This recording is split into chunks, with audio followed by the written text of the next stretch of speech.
कृषी मंत्री माणिकराव कोकाटे आणि बबनराव लोणीकर यांनी शेतकऱ्यांचा अवमान केल्याप्रकरणी विरोधक आक्रमक. मोदी तुमचे बाप असतील, शेतकऱ्यांचे होऊ शकत नाही, नाना पटोले यांचं वक्तव्य. यावरती माफी मागण्याची मुख्यमंत्र्यांची मागणी.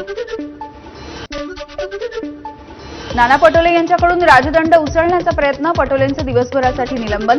शेतकऱ्यांवरती केलेल्या वक्तव्याच्या विरोधात विरोधक सभागृहामध्ये आक्रमक झाले. नाना पटोले यांच्या निलंबनानंतर विरोधकांकडून सभात्याग. शेतकरी विरोधी सरकारचा धिक्कार असो, विरोधकांनी घोषणाबाजी करत सभात्याग केला आहे. बबनराव लोणीकर यांनी शेतकऱ्यांच्या संदर्भात केलेल्या वक्तव्यावरून विरोधक आक्रमक झाले. राज्यातलं सरकार शेतकरी विरोधी आहे असं म्हणत विरोधकांचा आज पूर्ण दिवस कामकाजावरती बहिष्कार.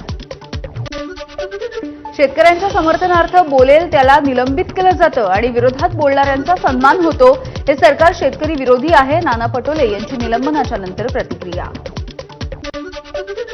सरकार शेतकऱ्यांच्या नव्हे तर निवडणूक आयोगाच्या आशीर्वादानं बसलंय. आदित्य ठाकरे यांची टीका. स्थगन प्रस्ताव मांडताना माफी मागायला हवी होती, आदित्य ठाकरे यांचं वक्तव्य. विधान परिषदेमध्ये अनिल परब यांचा वाळू चोरीवरून गंभीर आरोप. गृहराज्यमंत्री योगेश कदम यांच्याकडे अंगुली निर्देश.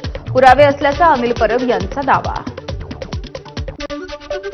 विरोधकांचं विधान भवनाच्या पायऱ्यांवरती आंदोलन. शक्तीपीठ महामार्ग रद्द करा अशा विरोधकांच्या घोषणा. रोहित पवार विधान भवनामध्ये विसरभोळा कारभार अशा आशयाचे पोस्टर घेऊन आले. निवडणुकीपूर्वी दिलेली आश्वासनं सरकार गजनीसारखी विसरून गेलंय, रोहित पवार यांची टीका.